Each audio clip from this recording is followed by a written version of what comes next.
So, I am a stay-at-home mom. I have a gorgeous, cheeky little boy called Bobby. He is 3 years old and an absolute angel.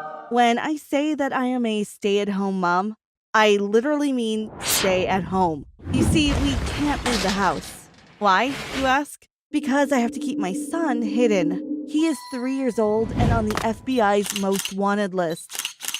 But before I go on, make sure you like and subscribe and hit that notification bell so you don't miss out on any more crazy stories.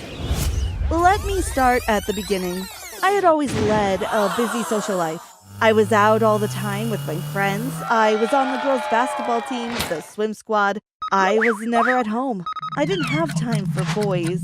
That was until I met Brad. I fell for him immediately. His big blue eyes and charming smile had me weak at the knees. We started dating. I'm sorry to say that I dropped my friends and only had time for Brad. I wanted to spend every minute of the day with him. The one time I did go out with my friends, I spent the whole evening on the phone to Brad. I knew I was spending time with my friends out of guilt, not because I wanted to be with them. Well, that wasn't fair to them, was it? So I decided I would spend all of my time with Brad. We got serious really quickly and started planning our lives together.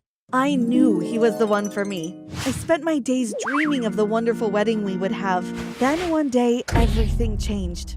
I found out I was pregnant. It was a big shock. I had never wanted to have children so young, especially not at 18. But I loved Brad and thought it was meant to be. Brad didn't take the news well. He seemed so angry and became distant. We argued. That upset me because we had never argued before. To cut a long story short, by the time Bobby was born, Brad had moved on. I didn't hear from him again. My friends told me that he had a new girlfriend. I couldn't believe that he could so easily forget about me and his own child. One time I was out at the mall looking for some new clothes for Bobby. I turned the corner and there in front of me was Brad and his new girlfriend. The color drained from my face.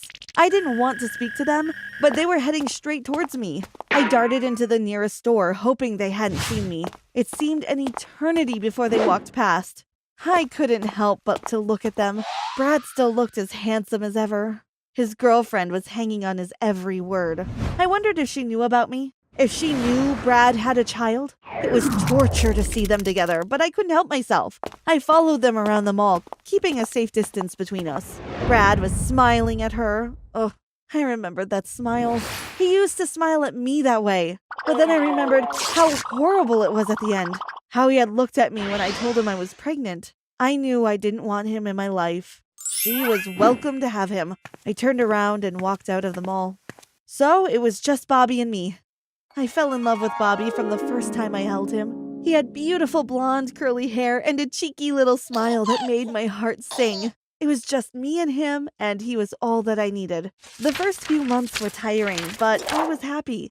I loved taking Bobby out for a walk.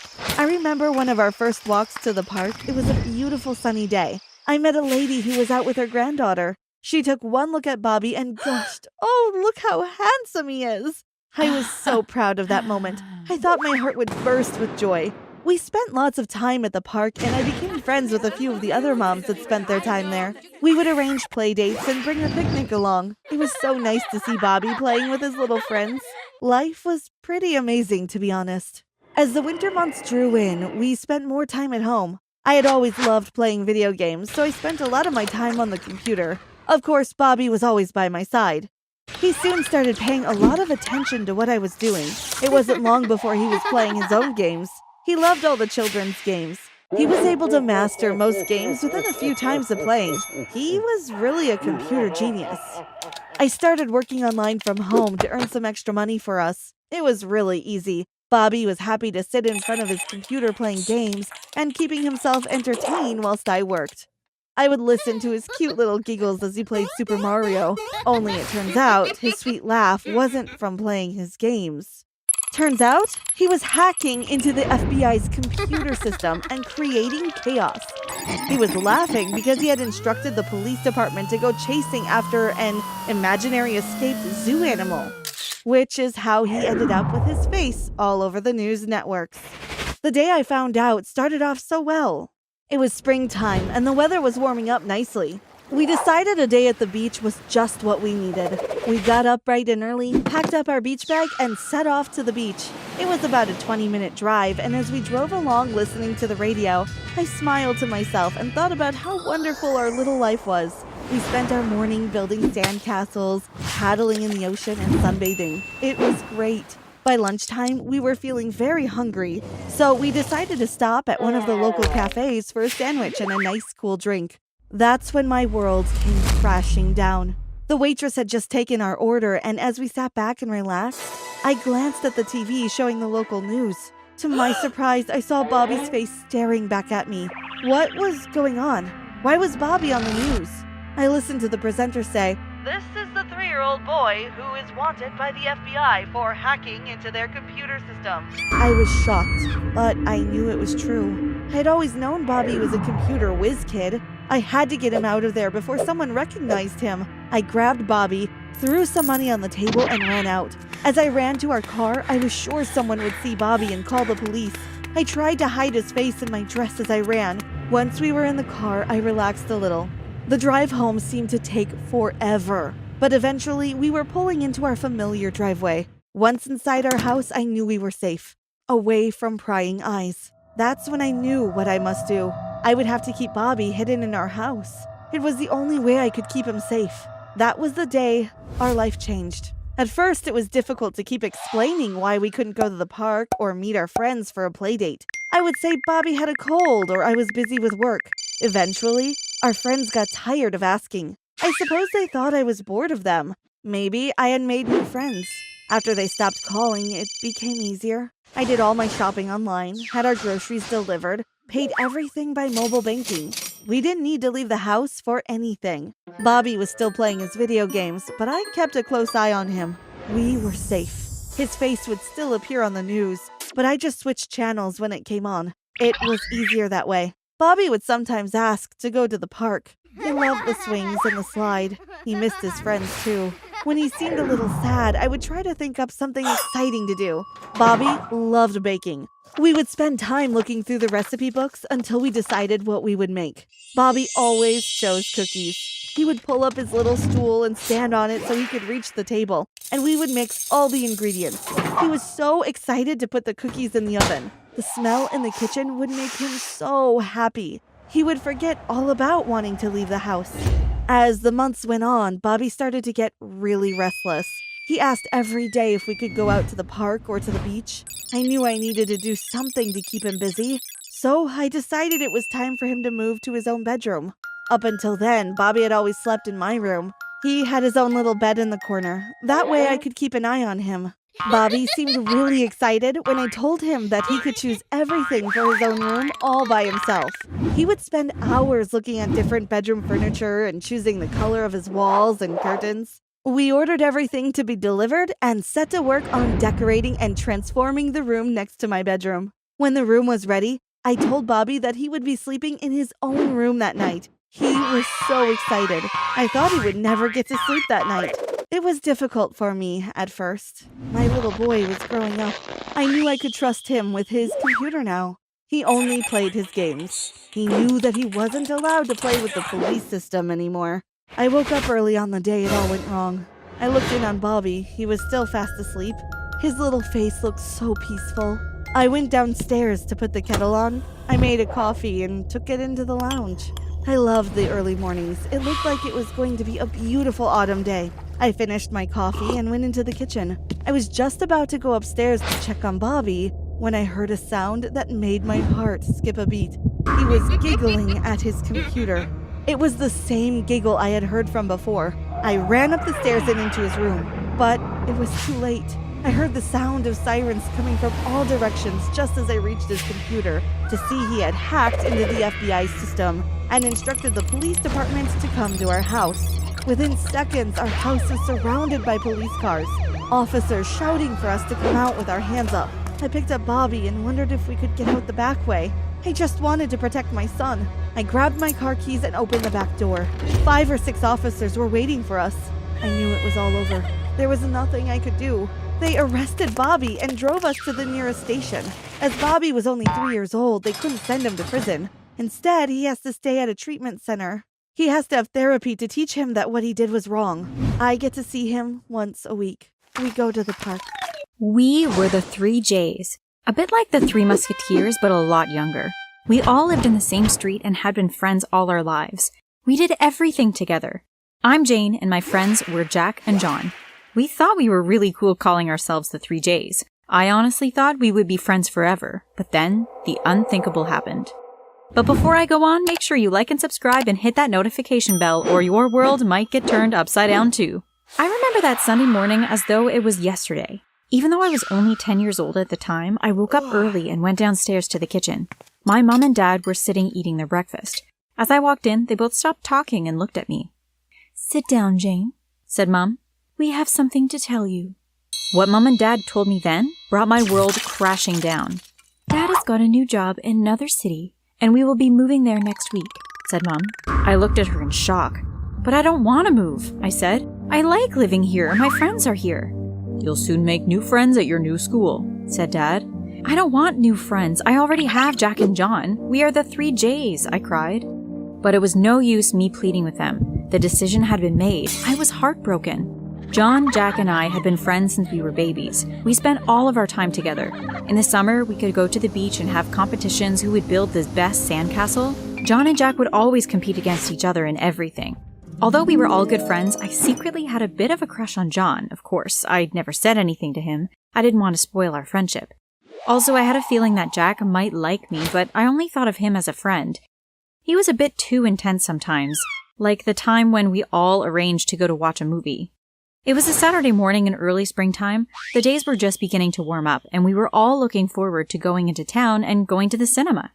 "Let's meet in front of the cinema at 1 o'clock, said John. "Sure," I replied. "Okay," said Jack. But just before I was about to leave my house, the telephone rang. It was Jack. "I can't come to the movies, Jane," he said. "My mom has just decided we're going to visit my grandparents." "Oh, that's a shame," I said. "You're not still going to go with John, are you?" asked Jack. Yeah, probably," I said hesitantly. I knew Jack didn't like it if John and I did something without him, but we had been looking forward to going to see this movie all week. We weren't doing anything wrong, were we? I said goodbye to Jack and went off to meet John at the cinema. When I arrived, he was standing there waiting. "Where's Jack?" he asked. "Oh, he couldn't make it. He had to go see his grandparents," I said. I decided not to mention what Jack had said. John already thought that Jack was jealous sometimes. I didn't want to make it worse.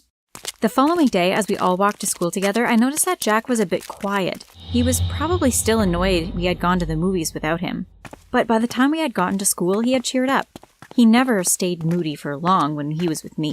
I knew that I would never find any friends as close as the three of us. I was going to be so sad when it came time to say goodbye. But finally, that day came. Our things were all packed into boxes, and the removal van arrived early in the morning. It didn't take them long to get everything put in, and we were ready to go. I gave John and Jack a big hug and said goodbye. "Don't forget to come and visit us every holiday," they said. "I will," I replied. But somehow things never worked out that way. At first we kept in touch, sending each other messages, but eventually the messages became few and far between. We never got round to going back for a visit either. Whenever it was school holidays, Dad was always working and Mom didn't have time to take me. I settled into my new school and I did end up making a few friends. Nothing like the Three Jays, of course, but I was happy. My new school had a huge IT department. I loved computers. I was actually a bit of a computer whiz. Every Saturday, I went to a computer club and I was soon top of my class. I spent every evening at home locked up in my room, tapping away on my keyboard. One winter evening, I was sitting at my computer when I decided I would Google my own name. I can bet every one of you watching this has Googled yourself at least once, right? I typed it into the search box, but for some reason I had typed John and not Jane. Why would I do that? I hadn't thought about John for ages. I didn't bother reading anything. I just retyped my name and looked at all the posts. There was a photo of me that had been taken when I won a computer competition at school, and some other boring school stuff. Nothing exciting. I was just about to start a video game when I heard a banging noise downstairs. Someone was hammering on the front door. What's going on? Who's making all that noise? "Open up, it's the FBI," said a man's voice. What on earth do the FBI want at our house? I heard Dad answer the door, then there was the sound of footsteps pounding up the stairs. The door to my bedroom burst open and in came 4 FBI officers. "John, put your hands up. You're under arrest," they said. I'm Jane, I said. They looked around them in surprise. Oh, I'm sorry, said the officer. We must have made a mistake. You're obviously not who we are looking for. We are looking for a male bank robber. Why would you think a bank robber might be in our house? Asked Dad. Because someone searched his name from this location, they replied. Sorry if we have startled you. We'll leave now. They went back downstairs and I heard Dad close the door behind them. Well, that was definitely a bit of a shock. It's not every day that you get mistaken for a bank robber. I sat back down at my computer, laughing to myself. I started playing against one of my computer friends. As we played, I told him what had just happened. Wow, that's crazy, he said. Wonder who it was that robbed the bank. When we finished the game, I sat on my bed and thought about what had happened that evening. I wonder who the bank robber could be. I decided I was going to try to find out. I went back onto my computer and started searching again. This time, I typed in John and began to read through all of the information I could find online. It took me a few hours, but eventually, I found what I was looking for. The next day, I told my parents that I was going to be staying late after school for an extra computer lesson. But instead, I went into town. I found out that the bank robber was working as a waiter at a burger place in town. I wasn't going to speak to him, of course, I just wanted to see what he looked like. I went into the burger place and sat at a table. As I picked up the menu, I looked around at all the staff. Which one was the bank robber? I studied the menu, and as I was choosing, a waiter came over to my table. Can I get you anything? He asked. I looked up. John! I shouted. Jane! He said. I couldn't believe it. It was my friend John. What are you doing here? I asked. I work here now, he replied. My parents moved to this town recently. I couldn't believe after all these years I was talking to John again. Listen, my shift finishes in an hour. Why don't we go for a walk in the park? Said John. Sure, that sounds great, I said. When John finished work, we walked together to the park. It was just like old times. We got along so well. We were laughing and giggling. John told me that Jack and him hadn't really been friends after I had left. I guess once you had gone, it wasn't really the same, John said. Jack didn't want to hang out with me. I haven't heard from Jack for years either, I said. Eventually, it was time for me to go home. I didn't want the evening to end. I hadn't had so much fun in such a long time. It's been so nice seeing you again, Jane, said John. I've missed you. I've missed you too, I said shyly. That's when I decided I had to tell John. You know, I used to have a crush on you, I said laughing. Well, maybe I still do. John looked at me in shock.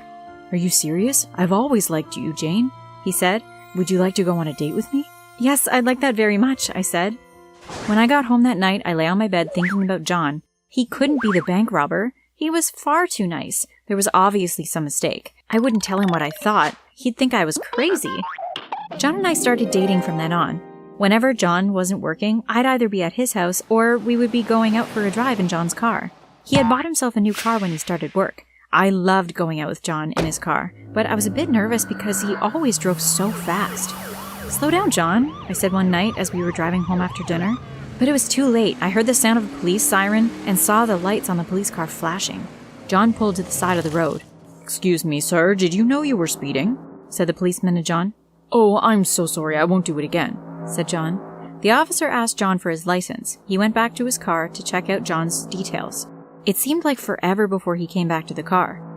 Step out of the car, sir, said the policeman. John looked at him in surprise. Why, what's going on? He asked. You were under arrest for robbing a bank, said the policeman. John looked at me in shock. I haven't done anything, Jane, he said. They've got the wrong guy. I went to the police station with John. He kept on insisting he was innocent. The policeman didn't believe him, though. We have the proof it's you, he said. Could I see that proof, please? I asked him. The policeman took me into a room and showed me computer footage which proved that John was a bank robber. At first, I was so shocked that John would do such a thing. He had seemed so nice. But suddenly, I noticed something. I think this footage has been tampered with, I said. What do you mean? Asked the policeman. I know a lot about computers, and I'm telling you that something isn't right, I replied. If you will let me, I will set up a reverse trace to track the original IP address. The police agreed to let me look. It didn't take long for me to find out what I was looking for. I gave the information to the policeman. If you go to this location, you'll find the person who has tampered with the footage, I said. You better come with us, he said. We might need your computer expertise. I went to tell John what I had found. Don't worry, I said. I'm going to find out the truth. The police drove me to the address that I had given them. They didn't bother knocking on the door. They just broke the door in and ran up the stairs of the house. I followed behind them, my heart beating so fast. As we ran to the room, the policeman in front of me was grabbing hold of a man and putting handcuffs on him. He turned to look at me. "Jack," I cried, "is it you that tampered with the footage to make John look guilty?" The policeman gave me a curious look. "Do you know this man?" he asked. "Yes, it's John's friend," I replied. Jack looked at me coldly. "Yes, it was me," he said. "Why would you do that?" I asked him. "You were his best friend." "Because you never noticed me when he was around," Jack shouted. "I've always loved you, Jane, but you only ever had eyes for John." I sat in silence as the policeman drove me back to the station. How could Jack have done that? If I hadn't noticed the tampering, John might have ended up in prison. The policeman told John all about what Jack had done to him. "You're free to go now, thanks to your girlfriend," he said. We left the police station. It was just the two J's now, but that was all we needed. I never would have guessed that clicking on a headline on a news site would end up with my life in danger. Before that moment, life had really been going great for me for the past few weeks. My job was going as well as it could, and I met a girl, an amazing girl. Her name was Jenny. We met in a neighborhood bar near my place about a month ago. We hit it off, and a few drinks turned into a lot of drinks, which turned into us going back to my place. But before we move on, like this video, hit that subscribe button, and activate the notification bell. This will let you live 20 amazing years longer. Trust me, it works. Before I knew it, the sun was rising and I had to get to work, but I let her stay at my place. As I was on my way to work, very hungover, I remembered thinking she looked familiar. That couldn't be right. She told me she just got to town the night before. No point in overthinking it, I told myself. She was at my place now, and last night was the best night I had had in a long time. I usually don't mind my job, but I couldn't wait for my day to end. I just wanted to get home and see Jenny. Don't get me wrong, it wasn't just physical either. There was something about her. I just loved talking to her and being around her. As I opened the door to my apartment, I was hoping she would still be there. Much to my disappointment, I realized I was alone once I walked in. Until I heard the sound of water, and then saw her come out of the bathroom. We shared a smile and embraced. She asked if she could stay with me a while. She had been living at my place ever since. I thought it was bliss, but boy, was I an idiot. One day, I found myself looking at her picture on a news website and remembering why she looked familiar. I don't even remember how I got on the site. Maybe it was fate. Maybe my computer had spy camera facial recognition built in. Who knows? I don't care how I got there. I cared about what I saw in front of me at that moment. Jenny was actually Mary Williams. She was wanted for her connection to a home invasion resulting in 3 counts of murder, attempted murder, and drug trafficking amongst other things, and was a fugitive. Turns out my sweet Mary was really a queen pin. My heart was pounding so hard I could hear it by the time I got to the end of the story. The last bit of the story will never leave my brain. She is considered armed and very dangerous, and if you see her, do not attempt to communicate with her. Contact the police immediately. What was I going to do? Should I call the cops? Should I go home and ask her about this? I felt sick. Was I lucky to go to work that day? This is a mistake. It has to be a mistake. The rest of the day sped by. I felt like I was in a trance. When I got home, I was kind of dreading her being there. As I put my key into the door, I was filled with even more questions. When I walked in, I saw her on the phone in the living room. She was sitting on the sofa. Some superhero movie was playing in the background. She ended her call quickly and got up to greet me. As we embraced, I tried to put what I read out of my mind. I just kept picturing her face and that photo of her I saw on the news. Then I woke up with the barrel of a gun inches from my face. Its barrel was still smoking. I looked down and noticed 3 bullet holes in my chest. When I went to scream, nothing came out. I woke up and gasped for air. I was soaked in a cold sweat. A dream. It was just a dream. I sat upright in bed, frantically checking my body holes. There were no more than usual, thankfully. I looked over at Jenny, sleeping in the moonlight. She looked like an angel. She might just as well be the devil in disguise. I couldn't sleep now. I went to the living room. At 3 a.m, I was pacing back and forth in my underwear, frantically texting my friend about the situation and asking him what I should do. His only response was the sensible one. Get out of there now and call the cops. Collect the reward. He was right, but I couldn't. Not at that moment anyway. So instead, I hit Google. I searched for everything I could about the crime, about her. There is a reasonable explanation to this. There has to be. I couldn't just turn her in. I kept finding more and more articles about the crime that went down.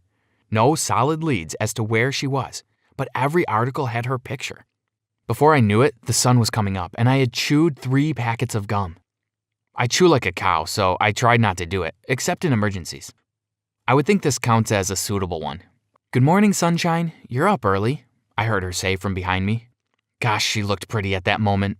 Look what I was going to do. She was the most beautiful woman I had ever met in my life, and we got along great. I really liked this version of her, my version of her. Part of me wanted to blurt out everything that was on my mind. "So, the last time you were out of state, did you happen to kill a bunch of people and steal a bunch of drugs?" Not exactly what could be called decent morning conversation. Instead, I told her the truth. I had a horrible dream and couldn't sleep. She gave me a funny look as she announced she was going to take a shower. She had some errands to run that day. She shared a smile as I watched a trail of clothes form as she walked towards the bathroom. With as little sleep as I got, I knew that going to work was out of the question. So as soon as I heard the running water, I called my boss and explained I was sick. He told me he expected me tomorrow. I just hoped I would make it to see tomorrow. Before I knew it, she was dressed. She gave me a quick peck on the cheek and was on her way out when I got an ounce of courage. I asked her again where she was going. She gave me a funny smile and just said, "Just out to run some errands. I'll be back later today or so. Did you want me to bring you anything?" "Oh, you know, the usual. A coffee, maybe some donuts, and a bulletproof vest would be great." I couldn't believe I had said that. She stared at me and I stuttered my cover-up. "Just joking. No thanks. You're all I need," was all I could think to say. After a quick peck on the cheek, she was out the door. I could only imagine what errand she was running. She hardly left my place since she moved in, with nothing but the clothes on her back.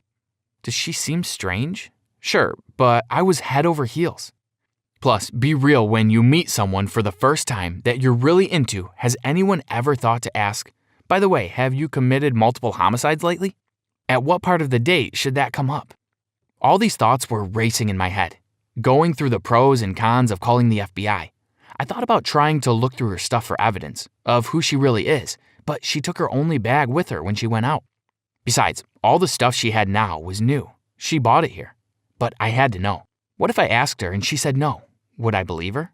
I mean, you can't believe everything you read online, right? Finally, after much going back and forth, I finally decided to call the FBI. Not to turn her in, just for general information. My stomach was doing backflips as I picked up my phone. I was shaking as I typed the number. Did I really want to do this? What was going to happen if I did? I was doing the right thing, right? I mean, people were now dead and she was responsible. Or what if she wasn't? If it was all a mistake? Then I'm actually helping her clear her name. She would be happy that I helped her. My thoughts were interrupted by a voice on the other end of the phone. "Hello, FBI, how can I direct your call?" I tried to remain calm as I explained I may have info on the recent crime related to Mary Williams. Within seconds, I was speaking to Agent Shepard. He asked who I was, and I told him I'd rather not say. Instead, I tried to ask some general questions. What are the chances you're wrong about Mary being the suspect you're looking for? I mean, how sure are you now? He told me that he couldn't get into specifics of the case, but that if she felt that she's innocent, the best thing to do would be to contact them so that they can remove her as a suspect. That's what I thought. I mistakenly said that out loud. He asked me to clarify and now pressed me if I had any information on her. I stumbled for an answer when the agent reminded me that helping or harboring a known fugitive could result in a criminal prosecution, he said. Shit, now I could be in trouble. My stomach dropped at the moment. You see, the thing is... At that moment, I heard the lock turning. I ended the call right away and tossed my phone on the sofa. Now I felt sick to my stomach. As soon as she walked in the door, Jenny gave me a smile that I returned at the price of my lunch. It was now my turn to run to the bathroom. That was probably not the greeting she was expecting when she returned home. When I was done throwing up, I walked out of the bathroom to find Jenny sitting on the sofa watching TV. She asked me if I was feeling any better. I must have eaten something that didn't agree with me, was my response as I tried to play it cool. I tried to be as casual as possible when I asked her how her errands went. I needed a drink and headed for the kitchen to grab a bottle of water out of the fridge. She told me she went to visit a friend who was in town for the day, then hit me with a question that felt like a kick to the jewels. "Oh, while you were in the bathroom, someone called your phone. I hope you don't mind, but I answered. An Agent Shepard called from the FBI. He asked you to call him back right away. Why would the FBI be calling you? I froze mid-movement and almost dropped the water bottle. I wanted to crawl into the fridge and close the door behind me. Huh? It must have been one of my idiot friends playing a prank on me. My friend Joey does that sort of thing to me all the time. If Joey had existed, I'm sure that would have been true. I walked back into the living room and tried my best to act casual, but it wasn't long before I felt tired. I took my phone and returned to the bedroom. I needed some sleep. The perfect thing to do when a potential murderer has been alerted to the fact that you may have called the FBI on her. At some point, I felt her arm slip around me. In a moment, in between sleep and a dream, I wondered if I just dreamt it all. I had a restless sleep and hardly dreamt. The first thing I heard when I was stirring awake was a click. It was followed by a familiar sight when I opened my eyes. It was the same sight as my earlier dream. The barrel of a gun was trained on me. The hammer was pulled back. As the fog was clearing, I heard her voice, calm and cold. Why did you call the FBI? How did you do this to me? Half awake, I tried to explain that it was my friend Joey. Bang! She shot the wall behind me. The sound echoed off the walls. Liar! You called them first. They called back several times this morning, you bastard. I tried to regain my hearing. I just wanted to clear your name. It must be some mistake, I said. She looked hard at me, when suddenly we both heard the sound of pounding on the door. I had never wished my door was flimsier before. Finally, it burst open. With all that was going on, I was hoping my landlord wouldn't charge me for the door. I could see bodies in suits out of the corner of my eye. This is the FBI. Put down the weapon. One of them tackled her as her gun went off. The bullet tore through the pillow and missed my head by inches. I saw the fire in her eyes as they dragged her away. I hate you, Thomas. We aren't done. Agent Shepard thanked me for the help and gave me his card. He said he would be in touch. I have since moved and watch my back wherever I go. I also no longer talk to strangers in bars. That's all I have to say about that. Thanks for watching. Have you ever had to snitch on someone you cared about? Let us know in the comments below. Also, don't forget to subscribe and check out the other videos on the channel.